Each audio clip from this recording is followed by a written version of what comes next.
Hey guys, a lot of people come up to me on the street, and they say, hey, the black gnat. Now notice I'm leaving the tag. What did you do during the hackle crisis of 2011? And I tell them I hunkered down in my house and I tied Comparaduns. And this is the light Cahill Comparadun. It's light Cahill refers to the color. This thread is light Cahill,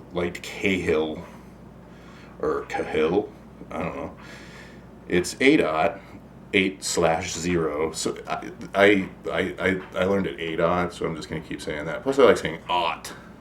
It's 8/0 to do that, and then yeah, that's the name of the dubbing too. It's called Light Cahill, LT period Cahill, named after, of course, the famous general in the invasion of Grenada, Lieutenant Cahill. Actually, he became a general later. At the time, he was but a lieutenant. Okay, so now, sadly, I am sad to report you have to use Microfibbets in this pattern, which I detest, except for the beer that I get to drink. So shank length, right? And tie those in.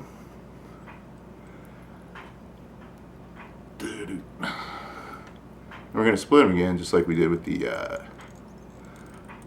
trico thorax that we tied. Okay, it's back. My hulking type, well. Alright, so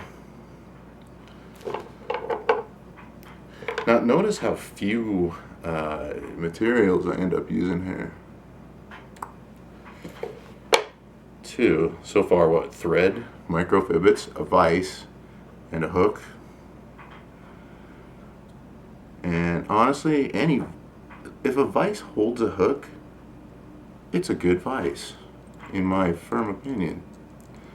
And I, for whatever reason, got suckered into thinking that, this isn't a bad vise at all, but for whatever reason, I thought, I would need rotary tying for some reason, and I don't, so, for anything. But I listened. I'm a, what would you say? I'm a, crummy consumer. So or I guess maybe not a bright consumer, a thoughtful consumer. Not as DIY and cool as I thought I was. So, okay, so we're at what? 1/3 back, 2/3 forward. Now you get what's called, it's billed often these days as Comparadun hair. It's I've got bleached Comparadun hair here. So it looks like it's like a patch of elk hair, except it's very fine, and it has a tendency to spin. And in the corner of my eye, I see my cat, and the cat looks like it's going to strike. That's more of an it, because he's a Soviet water cat. So just get a little tiny, little bundle of hair there, less than you would get for like an elk hair caddis or something like that. Which I don't know if we've tied those. We will. Certainly. And here's a thing you can have, but I don't, just because it takes forever, and it ruins my fun. And what's the point if it's ruining your fun? Is you can use a hair stacker, which I've got one over there, and I'm looking at it, and I don't see any reason to bring it out. But some people insist on those. I guess if you're tying for prizes or something, you could use your hair stacker. And I cut the butts too, so they're easier to work with, right? Now we'll lay this against the shank too, my little clump of hair here, and that should be about shank length as well. So one thing I do here, since deer hair has a tendency to spin, is I put a loop around it like that first, right, and then bring it down to the shank. And then, really cram it down there, right? Tight wraps. And, you know, be careful with the torque of the thread, otherwise you will end up spinning your deer hair. You'll have a muddler Comparadun. Alright, so now with the butts, being of course careful not to get your microfibbets in there too, cut at sort of like a 45-degree angle where you tie it in, and this way you'll get sort of a naturally tapering mayfly body eventually when we get to that part, but you're going to want a really skinny thing. So now you can see it spun, dang it. So what I'm going to do is bring it back like that and build a thread dam in front of it, and that'll hold it in place. I think you can probably see what I'm doing there. I'm right, and you know, we'll come back at that with some dubbing in a second, but for the moment just to hold it there so that we can secure this element. Yeah, no, you know, no big deal for right now. It's not a thing. And you know, you'll have some stray things flying around. It's all right. We'll trim it later.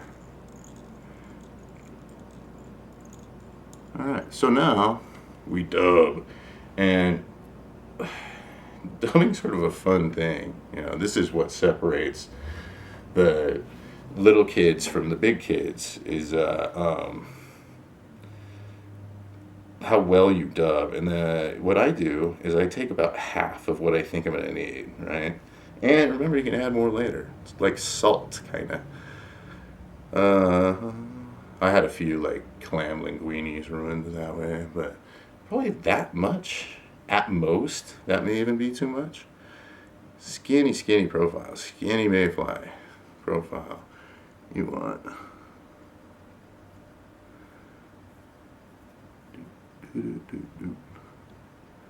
That was the music that I chose to accompany. It goes da da da da do do. It's electronica, EDM. Okay, so now tightly dubbed, and then just you know, bring it on forward, and inevitably you will hit. Now some guys like to, and it's turning out mine is this way, roll it so tight that it looks like almost like a ribbing on the, you know, like a natural. And mine's just turning out that way. I didn't do it on purpose. But if you want to do that, that's fine. Alright, so now we're coming up on the, you know, sort of the body part. See how it just sort of nicely gets up on there and makes a mayfly type body? Then you come around to the front. Two. And you know what? That's it, guys. That's it. You you splay this out, make it look like, you know, half a sunburst, or so it looks something like either that or all the way like that. Whatever you like, doesn't matter.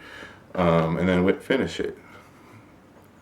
So mainly, you know, this is what I wanted to. The thing about this fly is it's great.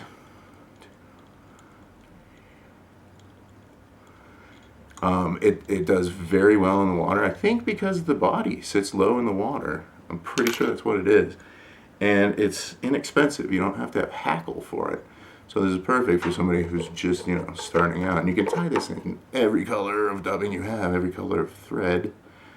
And it won't end up, you know, setting you back. What?